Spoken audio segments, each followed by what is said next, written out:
This is Chandra Prakash KBC section Crorepati and I hope you are doing well.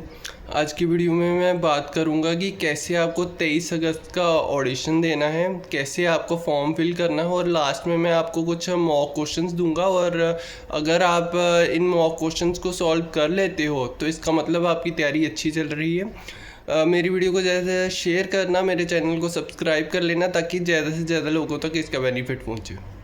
Friends, इससे पहले कि आज की वीडियो में शुरू करूं, आपसे रिक्वेस्ट रहेगी कि आप मेरा टेलीग्राम चैनल ज्वाइन कर सकते हैं। मैं 23 अगस्त के ऑडिशन को लेके जितने भी इंपॉर्टेंट नोट्स थे वो मैंने वहां पे डाल दिए हैं। इसके अलावा जितनी भी KBC की लेटेस्ट अपडेट्स होती हैं वहां पे आपको मिल जाएंगी, तो आप मेरा टेलीग्राम चैनल ज्वाइन कर सकते हैं। चलिए फ्रेंड्स, बिना किसी देरी के अब शुरू करते हैं। सबसे पहले मैं आता हूं कि आपको KBC का ऑडिशन कैसे देना है।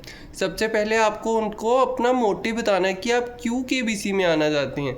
लाइक आप कोई UPSC एस्पिरेंट हैं जहां आपको कोई नया प्रोजेक्ट शुरू करना है, नया बिजनेस शुरू करना है, उसके लिए आपको पैसे चाहिए और ये बातें आपको उनको क्लियरली बतानी है कि क्यों आपको पैसे चाहिए। जहाँ आपने कोई सोसाइटी को इंस्पिरेशनल मैसेज देना है, जहाँ आपकी फैमिली में कोई बीमार है उसके इलाज के लिए पैसे चाहिए, ये बातें आपको बहुत क्लियरली बतानी है। आपको पूरा एक क्लियर मोटिव बताना है कि क्यों आप KBC में आना चाहते हो और आपको अपना लाइफ का भी मोटिव बताना है कि आप लाइफ में क्यों क्या करना चाहते हो। लाइफ में क्या करना चाहते हो तभी तो उनको पता लगेगा कि आपको क्यों पैसे चाहिए। तो ये बातें आपको बहुत डिटेल में बतानी है। फ्रेंड्स, जितने भी लोग ऑडिशन देने जा रहे हैं मैं उन सबसे कहूँगा कि आप एक बात ज़रूर बताना कि अगर आप KBC की हॉट सीट पे पहुँचते हैं तो आप पे क्या इम्पेक्ट पड़ेगा, आपकी फैमिली पे क्या इम्पेक्ट पड़ेगा और सोसाइटी में क्या इंस्पिरेशनल मैसेज आएगा। इसे आप बहुत डिटेल में एक्सप्लेन करना, फिर आपके फाइनल सिलेक्शन होने के चांस बहुत बढ़ सकते हैं, क्योंकि ये बातें बहुत कम लोग ही मेंशन करेंगे। अगर आप इन तीनों चीज़ों के बारे में उनको डिटेल में बताते हैं तो आपके लिए बहुत बेनिफिशियल होगा। फ्रेंड्स, अब मैं आता हूँ कि आपको कौन सी बातें ऑडिशन में नहीं बोलनी चाहिए। बहुत सारे लोग ऑडिशन में ये बोलते हैं कि मैं KBC में सिर्फ इसलिए आना चाहता हूँ कि मैं अमिताभ सर से मिलना चाहता हूँ, जहाँ मैं चाहता हूँ कि दोस्तों के बीच मेरी रिस्पेक्ट बढ़ जाए, जहाँ मैं 10-15 साल से KBC देखता हूँ, 10-15 साल से KBC के लिए ट्राई कर रहा हूँ। वो तो फ्रेंड्स बहुत सारे लोग कर रहे हैं। बहुत सारे लोग अमिताभ बच्चन से मिलना चाहते हैं, बहुत सारे लोगों को अपने फ्रेंड्स के बीच रिस्पेक्ट चाहिए, किसे नहीं चाहिए। तो आपको ये बातें बोलने से बचना चाहिए। फ्रेंड्स, आपको कुछ इंस्पिरेशनल बोलना चाहिए और आपको अपना क्या मोटिव है वो पहले बताओ रादर देन ये बातें कहने के।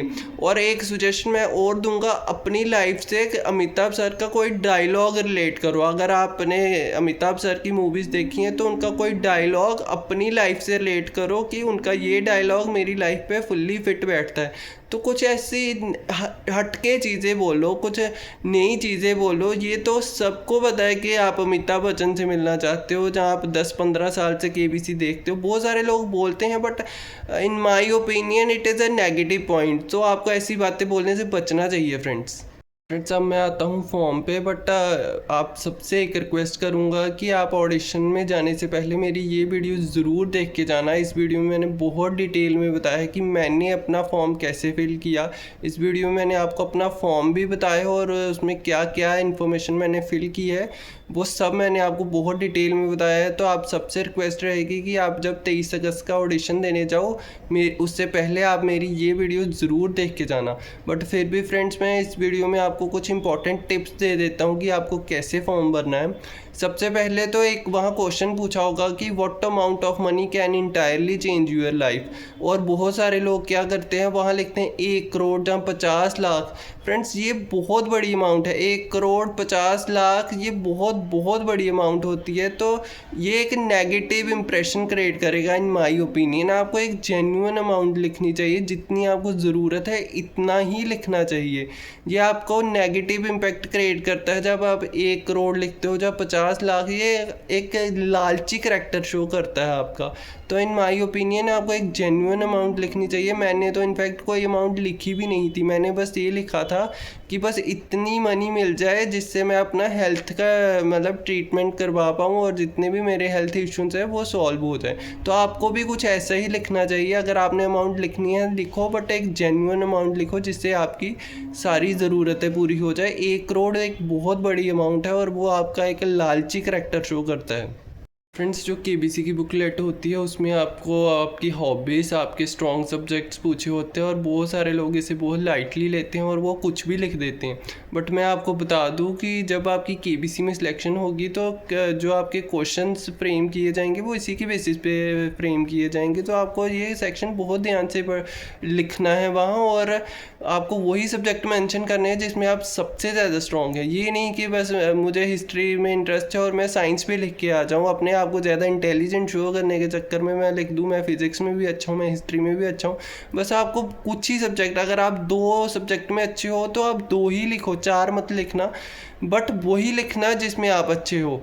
चीटिंग नहीं करनी, जहाँ ज़्यादा ओवर स्मार्ट नहीं बनना है फ्रेंड्स। तो इस बात का आपको ध्यान रखना होगा। अब हम शुरू करते हैं आज का मॉक टेस्ट। फ्रेंड्स, मैं आपको ये नहीं कह रहा कि आपको वहाँ भी यही क्वेश्चन पूछे जाएंगे, लेकिन अगर आप इन क्वेश्चंस का आंसर कर देते हैं करेक्टली तो इसका मतलब आपकी तैयारी बहुत अच्छे से हुई है 23 अगस्त के ऑडिशन के लिए। फ्रेंड्स, ये रहा आपके सामने पहला क्वेश्चन। आपको बताना है इनमें से कौन सा स्टेटमेंट श्री राजनाथ सिंह जी के बारे में करेक्ट नहीं है।